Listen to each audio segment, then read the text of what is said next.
You're listening to We Do Recover, the podcast that proves recovery is possible and connection is powerful. On today's episode, host Jared Miller will be discussing the topic of change. Change may appear as a surprise guest in our lives, but it can be the catalyst for personal growth. But what do I know? I am an AI nomad. Let's just jump into today's episode.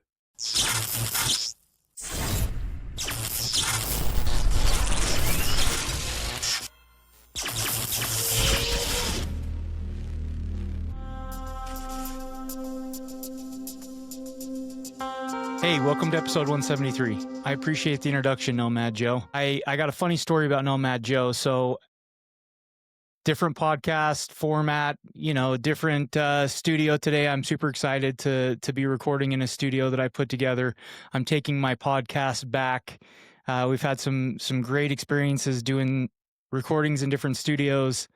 Today, I'm excited, though, to have this be the first episode 173 of my very own studio. So anyways, I came up with Nomad Joe, and the little story around Nomad Joe is, hypothetically, if I would have continued to be homeless 11 years ago, I eventually would have turned into Nomad Joe. So he is now like the I don't know what you'd call it. He's the intro man. He's my AI version of a me that never changed. I'm trying to have some fun with it and be creative. Welcome to episode 173. Let's get this thing started. We're going to talk about change today. Before that, I want to give an acknowledgement, though, to it's the start of the podcast. The start of any recovery journey starts with detox. Highly recommend Diamond Detox. If your loved one needs a good place to start your recovery journey, definitely reach out to them. You can contact them by calling them at 385-988-5332, or you can check out their website at diamonddetox.com. I also want to give a huge acknowledgement to Wasatch Crest. After detox, typically the journey, as far as treatment goes, starts at a residential treatment center. Wasatch Crest is a leading provider of addiction and mental health treatment services. They do gender-specific treatment. What does that mean, Jared? I'm glad you asked. That means the guys are with the guys, the gals are with the gals. Typically, we find everybody tends to focus a little bit better. I'm sure you can imagine. Give them a call at 385-644-1500 or visit their website at wasatchcresttreatment.com. Appreciate both of those organizations. Change. Why are we talking about change?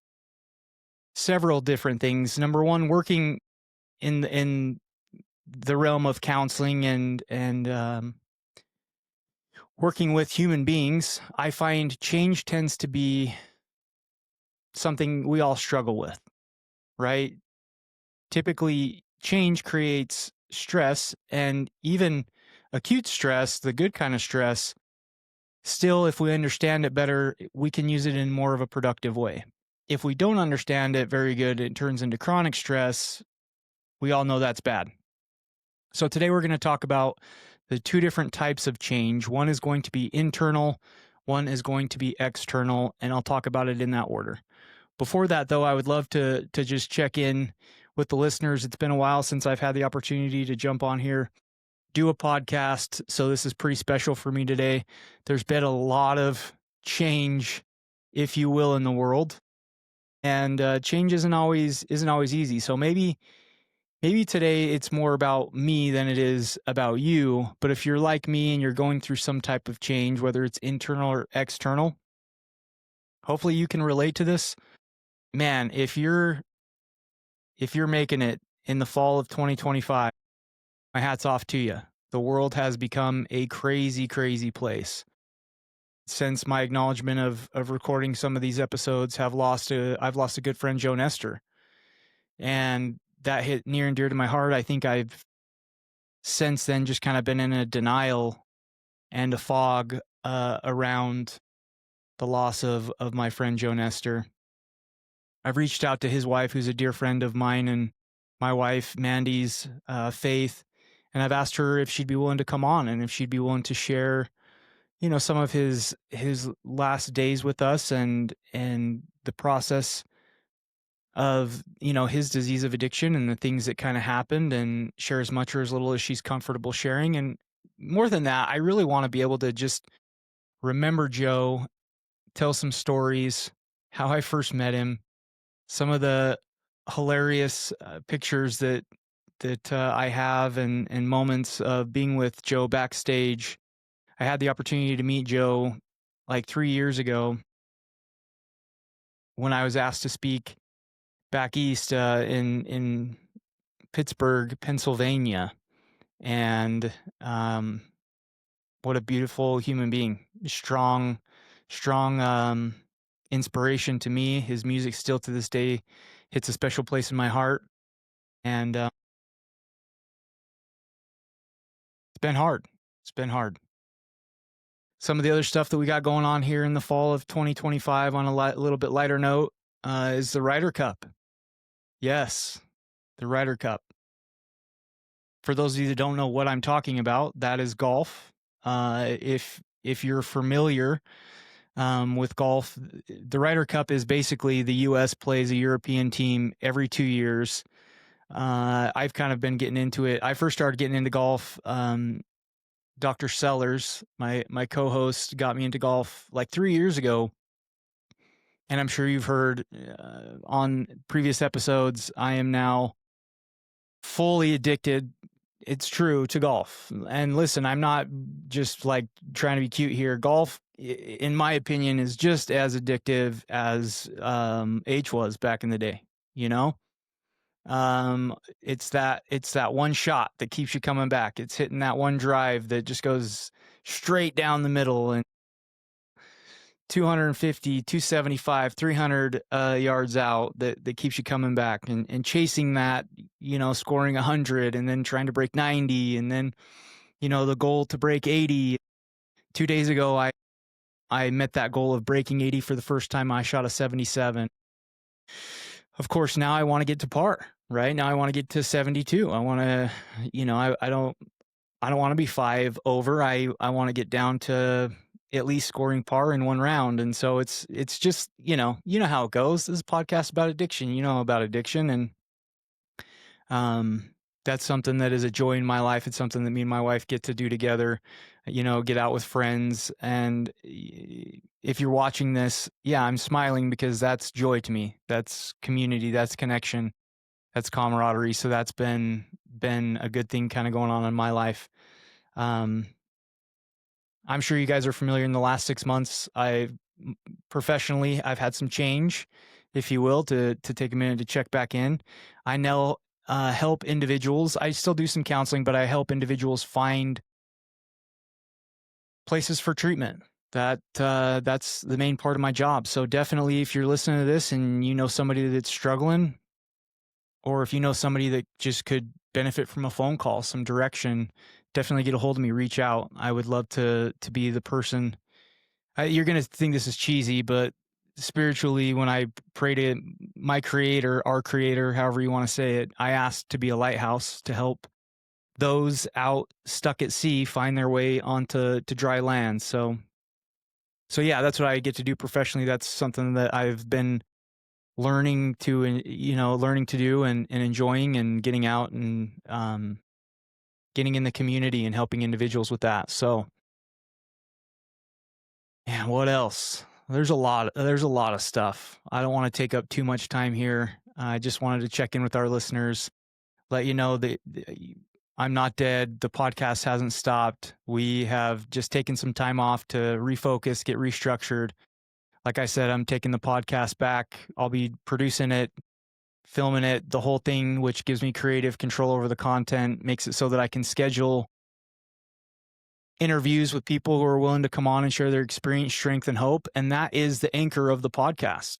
So with that being said, if you're out there and you have a story of recovery, please reach out to me. I'm always looking for individuals who are willing to come on, sit in a chair next to me over here, and share their experience, strength, and hope.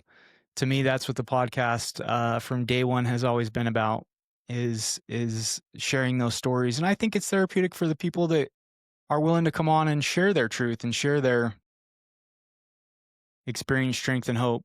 I often talk to them afterwards, and they tell me like that was a huge shame dump to be able to talk about my story and go through the emotions of the times that I talk about, to be able to, sit there in my sobriety and be proud of the journey that I've been on. So always looking for good guests. The team at Diamond Detox is compassionate, helpful, and trained to support every step of the healing journey. Your loved one's path to a healthier, happier life starts with a free and easy 20 to 30-minute assessment over the phone or a few questions submitted online on the Diamond Detox website. Assessments and admissions occur 7 days a week, depending on availability. To begin the path to recovery, visit diamonddetox.com or call 385-988-5332. Change. As I alluded to earlier, there's two different types of change. There is internal change. So if you're thinking of internal change, I want you to think of like, if you're listening to this and you're in recovery, at some point you had an internal change to go from active addiction into sobriety or recovery. If you're like me, maybe that change came from a nudge from the judge, right? Change isn't easy. If it was, we would all do it. There's that quote out there. But internal change can be, it can be more than maybe now you're in recovery and you're looking to change your career. You're looking to change a relationship. You're looking to change the relationship you have with yourself. Those are all internal, that's all internal change. So if we take a look at change specifically, the internal type, there's 5 different stages of change. I didn't come up with this. This has been a thing for a long time. In fact, 2 very smart individuals, way smarter than me, came up with this a long time ago. Prochaska and Di Clemente. Prochaska and Di Clemente. Yes, I'm terrible at reading. And also, those names are just hard, right? I'm pretty sure they were psychiatrists back in the day, and they came up with these different 5 stages of change. So what I want you to think about as you listen to this is, what internally are you trying to change? Better health, different career, different relationships with significant others, different relationship with yourself. And I want you to think about, what stage of change are you currently in? And what's one thing that you can do today, this week, this month, to move into the next stage of change, if it's something that's near and dear to your heart and something that you truly want to change. I'm also going to give throughout this some tips and some things that are helpful for that internal change process. Again, this is going to be an educational episode. Let's dive into it. Pre-contemplation. Typically, when people are in pre-contemplation, they don't have the awareness of a problem or the desire of a change. That's, again, if we're thinking of it in substance abuse, that's someone who, it's the typical, I don't have a problem, you telling me I have a problem is my problem. Very low awareness, and there's heavy denial in there. I only drink to relax is the example that I've given myself. Contemplation. Ambivalence. Not knowing, right? Weighing the pros and cons. So this is where the question comes up. In pre-contemplation, it's like, okay, maybe I do have a problem. Or what are the pros and cons of, it doesn't have to be a problem. What are the pros and cons of looking into a different career path or changing a relationship? What are the pros versus the cons? The example. I know it's ruining my life, but I can't imagine coping without it. Again, this is very specific to substance abuse because that's this podcast. Our third stage is going to be preparation. Ready to act, small steps towards change. Example given, calls a treatment center, right? So again, this is around substance abuse. Many of you that listen to this are in recovery. I'm sure you're going, yep, I can remember when I was finally ready to get help, started calling around, getting some referrals, getting some resources. That's preparation stage. Action, actively making changes, working towards building new habits.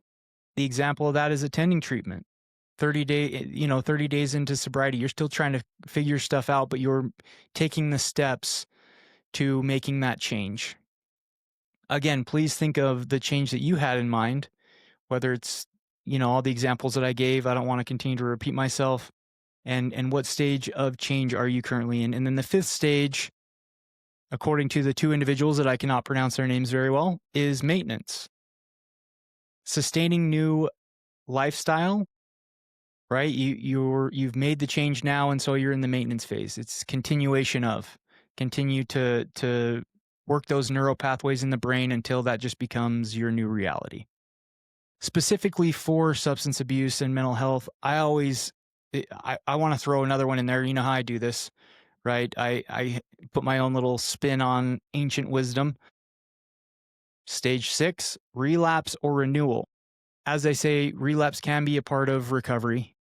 For an individual who does relapse, identifying what stage you're in now. Did you slide all the way back to pre-contemplation where you think, okay, I no longer have a problem?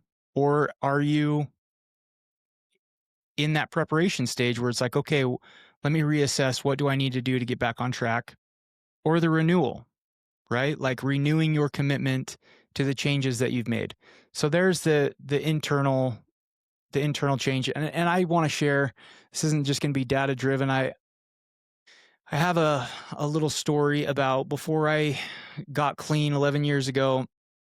Many of you know, and as I alluded to with Nomad Joe, I was homeless for a period of time. And part of my hustle, which I had many hustles, I'm sure you can relate, but one of my hustles was I would get on the front runner in the Salt Lake City area, and I would ride it up and down, and I would shamelessly move through the carts, and I would ask individuals if they had any change, and I would come up with some kind of story that I didn't have money for a fare to get back home, or my car was broke down. I was trying to get enough gas money to get gas in the car. The hustle, the game. But particularly, there came a tipping point where individuals could tell that I wasn't just trying to get home. Like I started to look and smell, and it was very evident that I was homeless. And I remember one time I went up to this gentleman. I went up to him on the front runner, and I said to him, "Hey man, do you happen to have any change? I'm trying to get fare, enough money to buy a fare one-way ticket back home." And he looked at me for a second, and he said, "I have a buck or two, but I have a feeling this isn't the kind of change that you need." At the time, I don't think I thought about that at all. Seriously, I don't think I even gave that a second thought. I took the couple bucks, life moved on. I didn't even remember that truly all the way through and how significant that was until I went to treatment and we talked about the stages of change. And thinking about that today, it gives me the goosebumps because I was definitely in that pre-contemplation stage of change, and that individual definitely could tell that, and he was spot on. Like I needed a different kind of change, and at the same time, he was willing to give me a couple bucks. So that is a lot of all of that we've been through is internal change. Another thing that I wanted to chat with you guys about is why change feels so hard. Remember, in the brain, we build these neural pathways, we develop these coping skills, we build these habits of doing something over and over and over again. And maybe that's eating fast food, maybe that's sleeping in, and ending up being late. It doesn't have to be as severe as an addiction. It could be some of the stuff that you're facing in recovery. Remember that it feels difficult, it feels hard because the brain's neural pathways, you're having to essentially, it feels like you're swimming upstream because you're doing something new, you're doing something different. Recognize that that's just the comfort zone, and moving outside of that is moving into personal growth. At the start of this, talked about how change can come into your life like a stranger, but it can be the catalyst for personal growth. So once we decide on something that we want to change internally, keep that commitment. We're going to get into some of the tools to embrace change, but recognize that when you're in that area, you're out of the comfort zone, you're in the growth area. Tools for embracing change. Again, we're talking about internal change. Some motivational interviewing that you can do.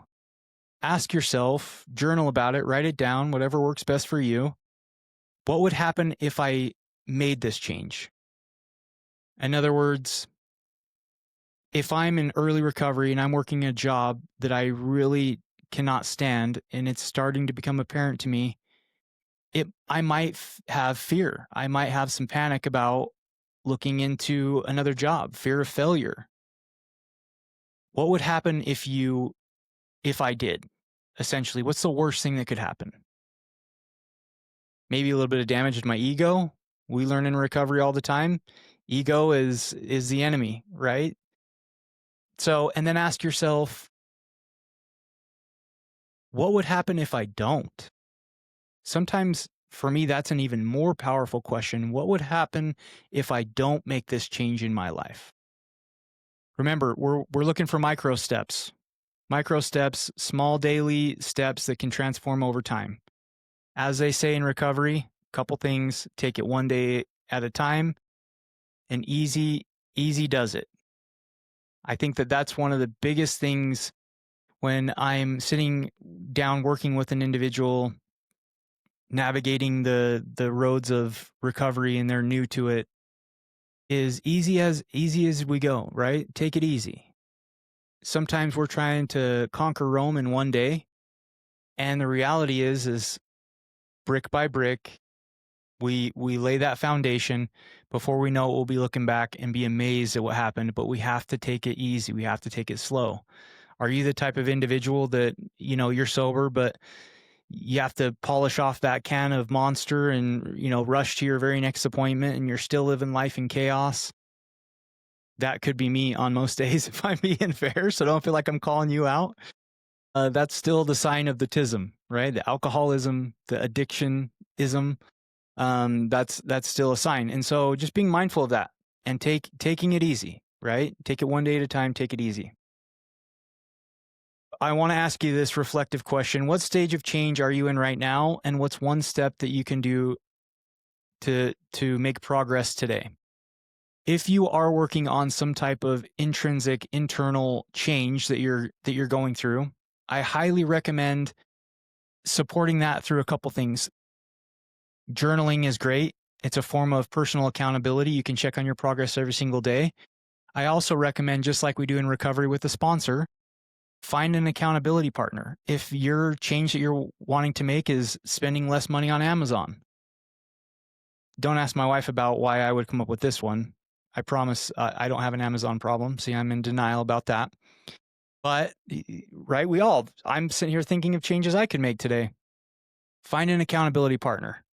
So if that is a realistic goal for me, which it wouldn't hurt, Amazon is very easy to impulsively buy things from, then I would ask my wife about being an accountability partner, sharing the Amazon account with me, making it so that I'm only purchasing things that are necessary. Having some kind of accountability beyond yourself can be very, very helpful. Also, getting your mind wrapped around, how do I make this change become a long-term sustainable habit? How do I get into that maintenance phase? There's a book that I brought today that I want to talk to you about. It is called Atomic Habits. Boom, for those of you that are watching this. The author is James Clear. It has over 3 million copies sold. It's a New York Times bestseller. I highly, highly recommend you check out the book Atomic Habits. That is going to help with some of that internal change that you're wanting to make permanent. And he has great advice. In one of the chapters, he talks about make it easy, make it convenient. And specifically for me, when it comes to like my wellness and my health and some of my fitness goals, I've adopted some of the things that I got from James Clear's book. Like, instead of having Little Debbie Hostess sitting out on the counter, or, the cookies that my wife made last week that are convenient and my mouth's watering to have, I put out fruit I put out bananas. I put out apples. I pre-make my spinach shakes that I drink every morning. Again, this isn't about me. I want to be able to support you and the internal change that you're looking at making in your life. That's a great book. It's a great resource. Definitely check it out. Hi, my name's Jim Huffman. I'm the founder and CEO of Wasatch Crest Treatment Services. We're located in Heber City, Utah, amongst the beautiful Wasatch Mountains. We offer a full continuum of care, and what that means is that, we can support our clients and their families from day one all the way through their entire recovery journey. Our goal here at Wasatch Crest is for this to be your last time in treatment and the beginning of a life in recovery that will bring you joy and fulfillment and a sense of healing to you and your family and to those who love you. To learn more about Wasatch Crest, call me, Jared, directly at 385-644-1500 and check out the website at wasatchcresttreatment.com. Okay. The second part of change that we're going to talk about is external change. This is things that happen outside of you. I shared a few episodes back, and I wasn't ashamed of it. I shared very openly and very vulnerably that, 6 months ago, I went from being a clinical director to I was fired from that job. I was asked, they terminated my employment. And that was the thing that was a change that was beyond my control. So that was something that was challenging in my life. That was external change.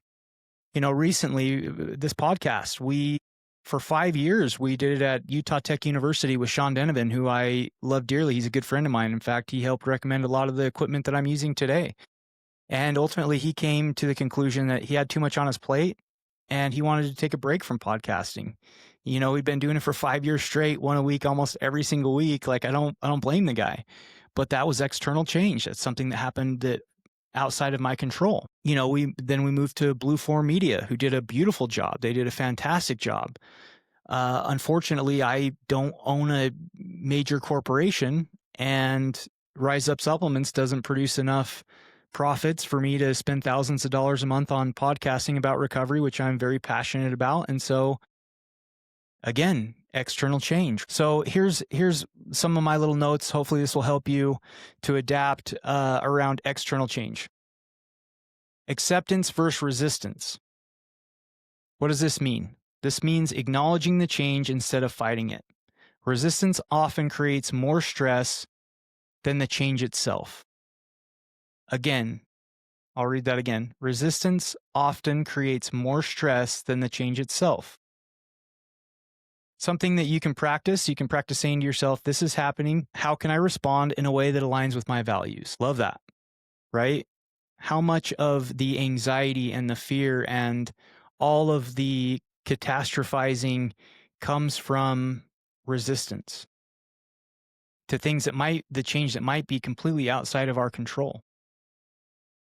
There's a saying that I might absolutely butcher, but it goes something like, today is tomorrow that I worried about yesterday.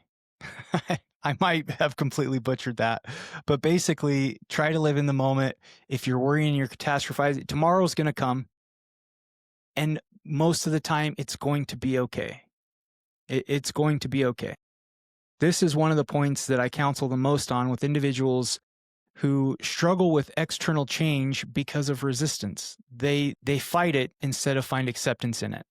So that's going to be my first bullet point to you on healthy ways of coping with external change is find some acceptance in it. Ask yourself, what can I control in this situation? Your attitude, your outlook, the amount of transparency versus covering it up and having it be a shameful thing. Those are all things within your control. And those are all things that can have a great impact on the outcome.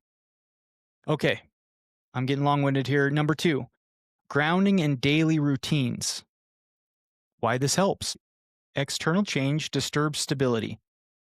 Consistent daily practices, waking up at each time, meals, exercise, prayer/meditation, restores a sense of normality. The importance of grounding in a daily routine is huge. Recovery tie-in here, stick to your sober routines even when life feels chaotic. So if something externally happens, let's say the loss of a loved one or the loss of a job, don't fall away from the things that have gotten you sober. Continue to go to your anonymous meetings, continue to call your sponsor. Again, I started this thing off by saying, this might be just as much for me as it is for you, because those are things that I have to continue to remind myself to do, even when my career changes, even when the podcast changes, even in my personal life. Mandy, my wife's getting ready to apply to PA school, and I don't know if I'm going to be in St. George in a year from now, or if I'm going to be up north, or if I'm going to be in Arizona. So grounding in a daily routine is something that's very important and can keep you on the rails. Number 3, reframe the narrative. What does this mean? Instead of focusing only on loss, look for what growth may come. Again, I'll give you an example. Losing a job is scary. Maybe it's also an opportunity to find something healthier for you in the long run. Reframing that narrative. If we can take a minute, take a breath, ground through our daily routine, find some acceptance instead of resistance, then maybe we can do our best to control the narrative. Maybe the reason why you lost that job is because there's something better out there for you.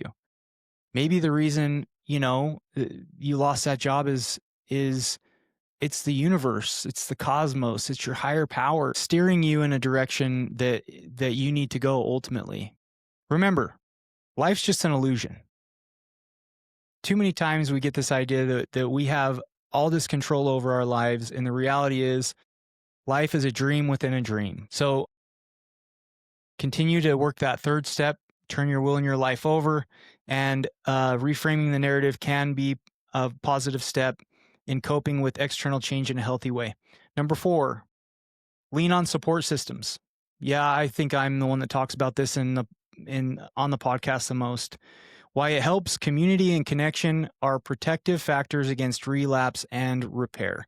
When I lost my job 6 months ago, I wasn't ashamed of it. I put on social media that my time after years with that agency had come to an end. And I, within a day or two, had 4 or 5 people within my recovery community reach out and check on me, ask about professional opportunities if I was interested in looking into. Again, if I would have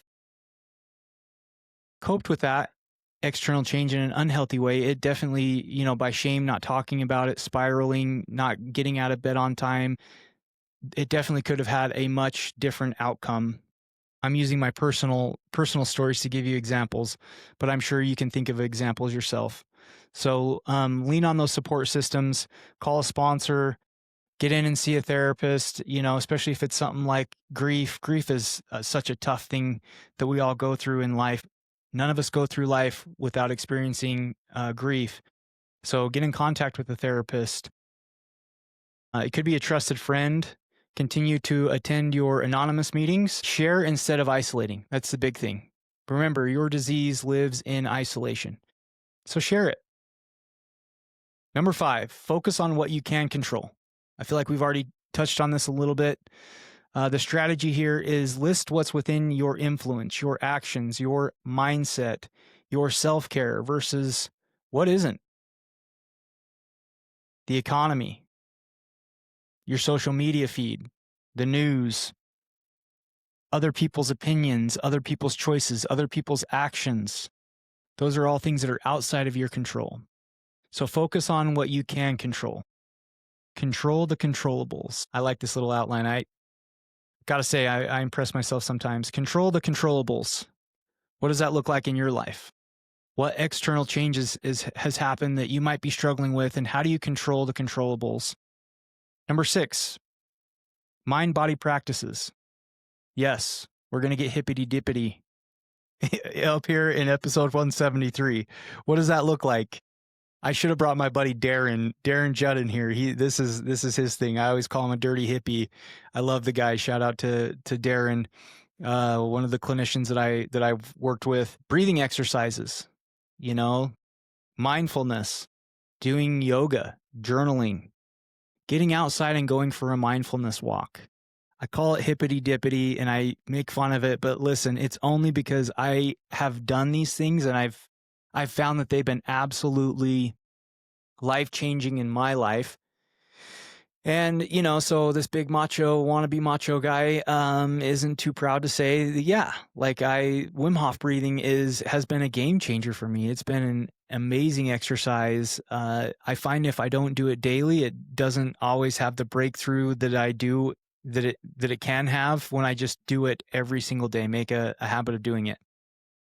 I will admit I don't do the Wim Hof every single day. However, I do meditate for at least 10 minutes every single day, and that is extremely helpful, that mind-body practices. I also have, now that I'm getting more into golf, in my 20s, I was getting done playing college football, and lifting weights is very much a part of that scene. And these days I've been doing less of that. I've been doing more running. I've been doing more yoga. I've been doing more dynamic exercises. So yeah, getting into some yoga, getting into some kind of, or even changing up your exercise routine for that mind body practice is a good coping skill and a good way to, a healthy way of dealing with external change. Number 7 here, stay flexible. Mindset shift. Flexibility equals strength. Rigidity breaks under pressure. Stay flexible. Stay open. Continue to have an open mind about opportunities, about different relationships. Some of the best relationships that I have today are relationships that at one point in time I might not have liked that individual. So continuing to have an open mindset and keeping an open heart is a healthy way of dealing with external stress. Number 8, professional support. I am a licensed clinician here in the state of Utah. I may be a little bit biased. I myself have used therapy on and off for the past decade. Therapy can be life-changing, but you have to be open to it. If you book a therapy session and you go in and you're very rigid and you don't disclose and you basically have your mind made up that it's not going to do anything and you're only going to give it one session, guess what? It's not going to. If you approach it with an open mindset, realizing that it could have the potential to be very helpful, it could be a game changer in your life. I'm speaking just personally. It has been a game changer in my life. Therapy or counseling helps process major external changes. We're talking about the death of a loved one. We're talking about, maybe, an arrest, an addiction, suicidal thoughts, things that have the potential to be a major impact in your life. There's also, if it is substance abuse related, external change, getting back into supportive services such as a GOP, general outpatient program, an IOP, intensive outpatient program, some type of additional support. I'm a big fan of hitting an anonymous meeting. I will take a minute to talk about that. As I stated, I am a clinician. I also, for the past decade, I regularly attend anonymous meetings. And recently I had a conversation with an individual, and along with change, the conversation kind of led to this person didn't know me very well and found out that I was a counselor and essentially told me that people who come from treatment centers are ruining anonymous meetings. Okay, sir, you have my attention, and let's talk about it. There is a difference between a group therapy session that you would attend, maybe let's say when you went to residential and you were doing a process group or a psychoeducational group, versus an NA or an AA and any type of anonymous meeting. They are two different platforms. They're two different environments. This individual basically explained that back in the day, an anonymous group had upwards of 75% success rate. And it was a lot of people coming in, their isms, their alcoholism, their addictionism, and through sharing their struggles specifically to the chemical, whether it's AA, Alcoholics Anonymous, or NA, Narcotics Anonymous, was very therapeutic and a way for them to all connect because they had one thing in common. And sometimes when people are new to the anonymous meetings, they come in and they treat it like a process group. It's not a process group. When you come in identifying as an individual in recovery, you can. If you ask me, it's not respecting the meeting. Heroin was my major struggle. And yet for almost a decade now, I've gone to Alcoholics Anonymous meetings. I've learned that when I go to AA meetings, I identify as an alcoholic because I want to respect the environment that I'm in. I can go to an NA meeting and identify as an addict. So being mindful as I bring up the anonymous meetings, if you're unfamiliar with them, go into it with, again, that flexibility, with an open mind. Be willing to introduce yourself in a format that is appropriate for that setting and just listen. I would encourage people, share if you have to, share if you need to, but listen and respect the meeting and do the things. If you're unwilling to get a sponsor, if you're unwilling to work the steps, then going to an anonymous meeting and pouring your heart out only to walk out and feel like nobody heard you and nobody came up and talked to you is a sure way of setting yourself up for disappointment. So as we talk about getting professional help and as we talk about dealing with external change in healthy ways, just know the anonymous meetings are fantastic places. However, go in there, be curious, monkey see, monkey do for a little bit. Read some material, get into the literature, get into talking to people in there so that you're familiar with the environment and it can be the most beneficial for you. I also have to say, I don't think that treatment centers are ruining anonymous meetings. I think, honestly, and I had this conversation, this debate, I think the reason why the success rates of treatment centers and anonymous meetings nowadays is less than 10% is because we've lost that human connection. You know, I know a lot of people that attend anonymous meetings and don't even have a sponsor. They don't truly work the program. And they'll say, well, the program doesn't work for me. Well, are you working for it? Did you try to get a sponsor? Did you go through step work? Or did you just show up to the meetings? Yeah, I don't want to go off too much on a tangent, but just like the introduction said, connection is powerful. And I will get on my soapbox for a few minutes here just because I think even in our anonymous meetings these days, as a person who has over a decade, when I go there, I keep in mind I'm there for the newcomer. I'm there for the person struggling. I'm there to share my experience, strength, and hope in hopes that somebody who is in the thick of it can find some strength, can find some relatability, and can find a home, a safe place in that room. Too many times, and this is, again, just Jared, oftentimes I see people that only talk to the same people that they're familiar with, or only go there with their sponsor and communicate with their sponsor. And I think losing that connection, even then, you know, even if you're working with a sponsor, are you meeting that person on a weekly basis? Are you spending time with them? Are you getting out? I'm more social on Facebook than I am in person. I'll be the first to admit this. So if you're listening to this, I'm not speaking from my high horse. I'm right here with you.